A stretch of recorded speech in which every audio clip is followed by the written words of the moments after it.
Esse assunto é uma bomba. Você que é brasileiro e brasileira precisa assistir esse vídeo e principalmente compartilhar. Você vai entender o porquê e como a politização das vacinas está atrapalhando a campanha de vacinação e o combate ao coronavírus.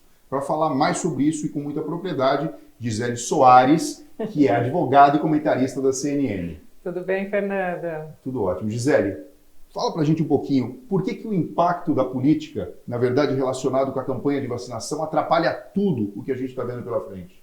Pois é, a política tem atrapalhado bastante o combate à pandemia justamente porque os políticos, muitos, não todos, acabaram se apropriando dessa situação de pandemia para levar a cabo seus projetos pessoais. Então, no Brasil nós tivemos um decreto de calamidade pública. O decreto de calamidade pública, o que ele faz? Ele relativiza, ele flexibiliza normas rígidas de contratação e também de pagamentos, ou seja, ele flexibiliza aqueles tetos de gastos que a gente tem normalmente no Estado. Ou seja, na verdade assim, o político pode fazer o que quiser, pode gastar o dinheiro do jeito que quiser, que ele não vai ser submetido à mesma forma que usualmente é feito para prestar contas. Exatamente. Nós temos no Brasil órgãos rígidos de controle e leis muito rigorosas, mas tudo isso ficou muito flexibilizado por conta do decreto de calamidade pública que durou todo o ano de 2020. O que os políticos, maus políticos, viram? Uma oportunidade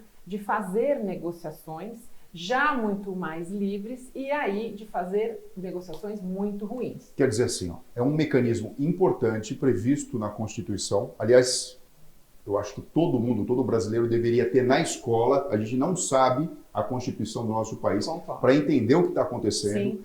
É um mecanismo que existe frente ao caos, para que, na verdade, o que é prioridade, que é a vida, é o bem-estar, seja, então, levado em consideração, mas que, na verdade, tem aí um problema escondido. O indivíduo que é um mau político, um indivíduo mal intencionado, pode utilizar essa ferramenta para o mal. E é disso que a gente está falando aqui.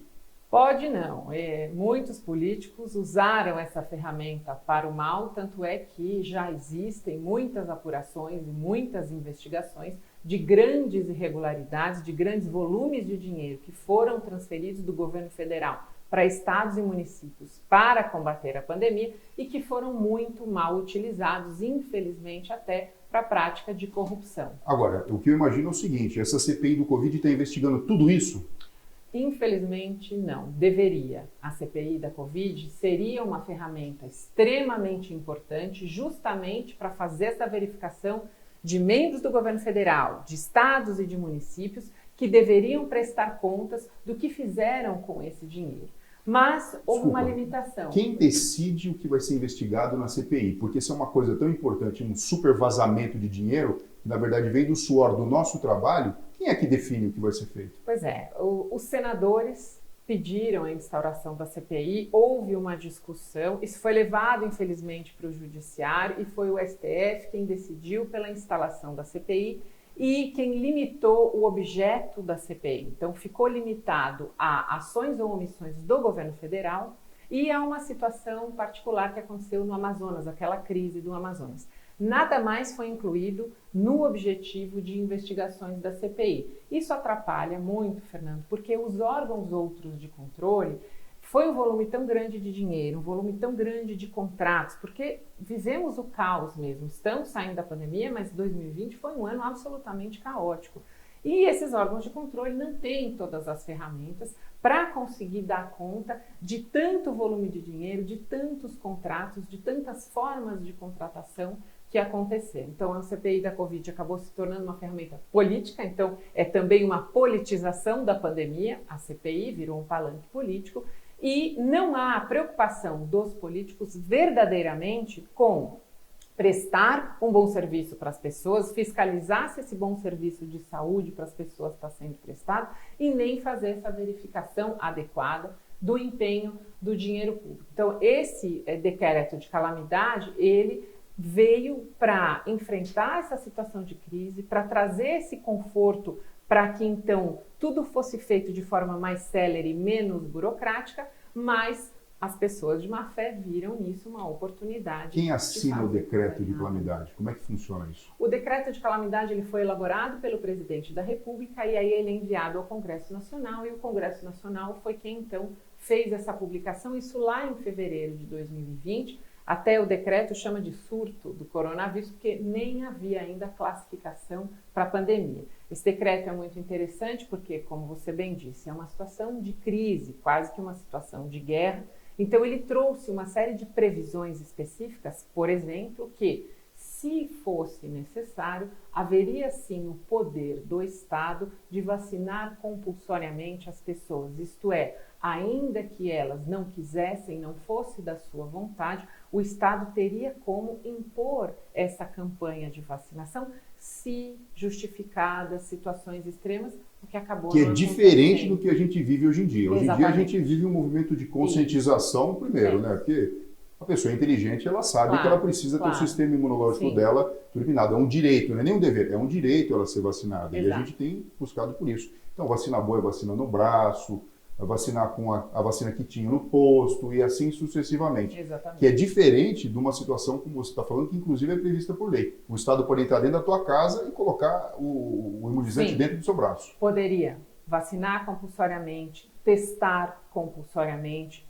tratar compulsoriamente. Tudo isso poderia acontecer numa situação extrema. Sim, ou seja, não adianta o cidadão aconteceu. bater perninha sem saber, na verdade, o país que ele vive e a Constituição que rege, obviamente, a sua existência. Né? Não adianta a gente levantar bandeira sem entender o mecanismo que está por trás disso tudo. Por isso que a politização, a boa politização da vacina teria ajudado. Porque os políticos deveriam ter se unido numa campanha de conscientização para que as pessoas bem informadas exercessem livremente a sua escolha de se vacinar ou não. O brasileiro, você disse, é muito inteligente, é um povo que não tem muita aversão à vacina. Na Europa existe um movimento de antivacina muito forte, mas aqui no Brasil nós já nascemos sendo vacinados. A gente chora e já leva aquela picadinha no braço, todo mundo tem aquela marquinha, então o brasileiro não é preocupado. O que aconteceu? Com essas disputas políticas, por conta da pandemia vista por maus políticos como uma oportunidade de eleições, reeleições, fundo partidário, enfim, projetos pessoais de poder e não projetos de país. Então, com isso, as pessoas acabaram recebendo informações incorretas e acabaram ficando um pouco apreensivas. Por quê? Porque houve uma disputa. O governo federal vai contratar uma vacina ou não contratou a vacina, o governo de determinados estados contratou essa ou aquela vacina.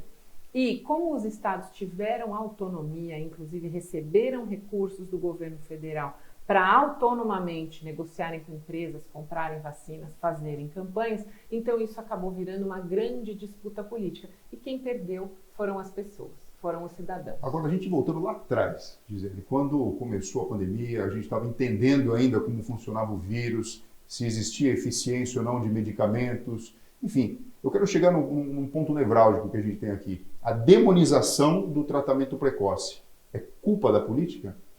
Também é culpa da política, infelizmente. Por quê? Porque as pessoas ficaram doentes, não existia remédio, nem se falava em vacina, não se sabia quase nada sobre o vírus. Fernando, o erro que os políticos cometem hoje e continuam desinformando as pessoas é analisar as situações do início de 2020 e julgar as pessoas, comportamento principalmente dos médicos do início de 2020, com o conhecimento que nós temos em final de 2021, que é completamente diferente. Então, lá em 2020, o que acontecia? Vocês médicos, soldados combatentes, recebiam as pessoas doentes e tinham o dever e fizeram o juramento de cuidar dessas vidas, de cuidar dessa saúde. Existe até hoje um fármaco que seja eficiente contra a Covid? Infelizmente não. Então, se nós formos analisar friamente, aí não quero entrar no seu conhecimento técnico, mas nenhum medicamento tem eficácia comprovada. O que existem combinações de fármacos, muita troca de informações entre os médicos nacionalmente e internacionalmente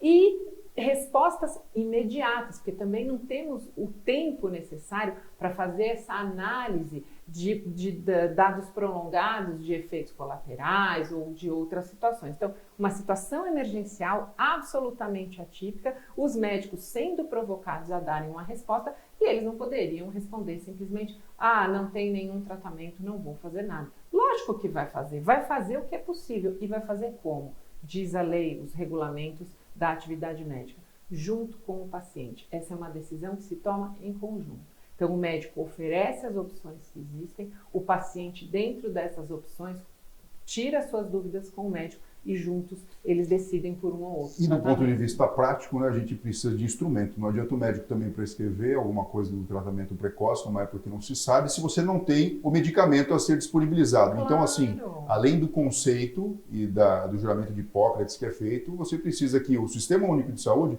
te disponibilize alguma coisa para que você possa, obviamente, aplicar. A gente sabe, né, Gisele? Saúde não tem preço, mas saúde tem custo. Nessa época da pandemia, o que você acha que deveria ser priorizado? A saúde ou a própria saúde econômica do país? Pois é, olha, eu fiz inúmeros debates na CNN sobre essa dicotomia, essa falsa dicotomia, saúde e economia. Isso porque também politização dessa questão da saúde e economia. Governo federal defendendo economia atrelada à saúde e governos estaduais falando em vida. E essa disputa política foi muito ruim porque acabou rompendo um laço que deveria ser absolutamente unido. É impossível cuidar da saúde sem a economia. Então, nós precisávamos sim preservar a economia sem parecer que com isso estivéssemos colocando a economia acima da saúde. Não é isso. A economia, ela serve à saúde, ela serve à educação, ela serve os bens essenciais. Por isso é que ela é tão importante e precisa ser bem administrada. Mas também essas questões de disputas políticas, isso não foi só no Brasil. No mundo todo houve essas disputas políticas. É do político ver uma situação fática de calamidade e de catástrofe como uma possível plataforma, como uma possível forma de se colocar, de se posicionar e de eventualmente angariar votos, alavancar novas eleições. Então, infelizmente, isso atrapalhou muito. Faltou um pouco de respeito, de humildade dos políticos para ouvirem os técnicos, para ouvirem os médicos, para respeitarem essa autonomia dos médicos, que foi em grande medida, Fernando, muito desrespeitada. Essa demonização, onde já se viu você demonizar tratamento precoce? Não estamos falando aqui de cloroquina, que também é um assunto à parte. Tratamento precoce, a pessoa está doente, está se sentindo mal, ela tem que procurar um serviço médico, ela não pode ter medo do tratamento precoce porque o político A ou o político B disse que não é bom, disse que não tem eficácia comprovada. Isso é muito ruim e isso sim compromete a vida das pessoas. Gisele, tem um efeito colateral da pandemia, de toda essa situação, que eu vejo com bons olhos. Do ponto de vista prático na saúde, a gente viu aqui a musculatura do Sistema Único de Saúde brasileiro, que eu acho que é um motivo de grande orgulho. Herói, sim. Assim, ele nunca vai ser 100%, mas sempre a gente vai querer ele funcionando 100%, porque é difícil.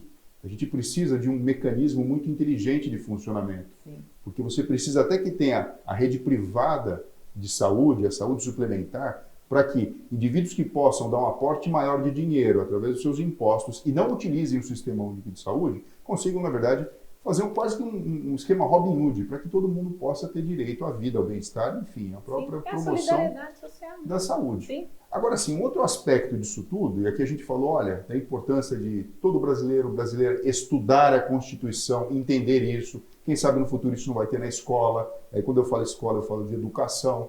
Eu queria que você falasse um pouco sobre a sua visão daquela questão que existiu, principalmente no início da pandemia, né? O isolamento horizontal, que é aquele que você coloca todo mundo de casa, o isolamento vertical, que é quando você seleciona grupos de risco ou pessoas que a gente sabe que podem ter a doença de uma forma mais grave e evoluir para óbito, precisar de hospitalização, e o impacto disso na educação, porque a gente sabe que a educação sofreu. A gente está falando das crianças aqui, de frequentar a escola, de toda essa questão que, enfim, permeia o nosso mundo. Foi um desastre, Fernando, foi um desastre. Esse foi o primeiro grande debate politizado. Isolamento vertical ou isolamento horizontal. Não se chegou a entender, ele também estava previsto lá no decreto da pandemia. Havia essa previsão de possibilidades gradativas de isolamento das pessoas.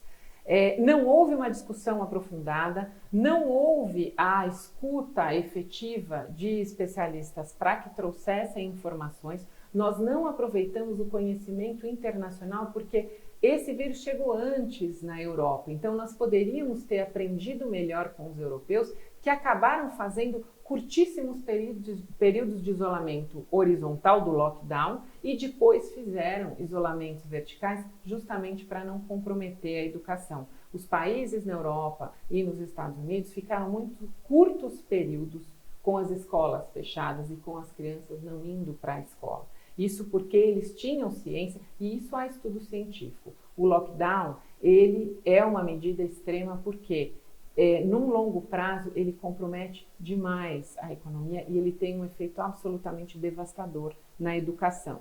Estudos foram feitos depois da Segunda Guerra, são 40 anos necessários para recuperar toda a geração comprometida por um impacto como esse de perder um período escolar. Então, nós fomos um dos países que mais fechou escolas por mais tempo. Isso é um desastre. A gente já tinha uma classificação horrível no PISA, já tínhamos um problema de evasão escolar tremendo, e agora, no ano que vem, é que nós vamos conseguir entender e assimilar o tamanho do desafio que o nosso ministro da Educação, que o nosso secretário de Educação terão. Mas o impacto, sem dúvida nenhuma, foi terrível.